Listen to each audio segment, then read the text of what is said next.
A de facto U.S. oil embargo of Venezuela is increasing economic pain in the South American country, where millions of people continue to flee chronic food shortages and oppression at home. It hasn't created the humanitarian crisis that was created by the Venezuelan government under Nicolas Maduro, by his policies and mismanagement and corruption and all the rest. That is what's the cause of the humanitarian crisis.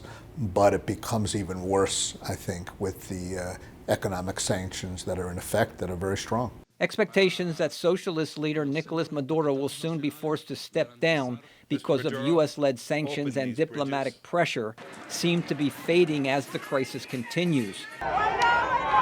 In January, the United States and 50 other nations recognized Juan Guaido, the head of Venezuela's National Assembly, as the country's interim leader after Maduro blocked opposition candidates in last year's presidential election.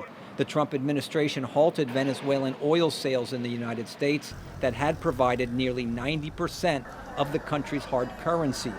Maduro has endured the increased international pressure and continues to receive key support from Venezuela's military leadership that could fear retribution for past abuses if the opposition gains power. The United States also imposed new economic sanctions on Cuba, in part for allegedly propping up the Maduro government with thousands of military and security advisors. Russia, too, has increased its support for Maduro by sending plane loads of military personnel and blocking condemnation of his government at the UN Security Council.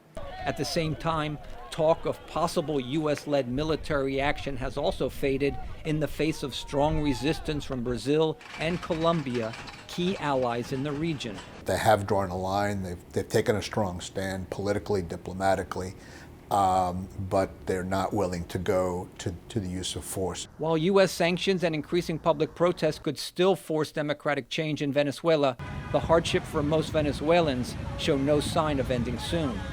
Brian Padden, VOA News, Washington.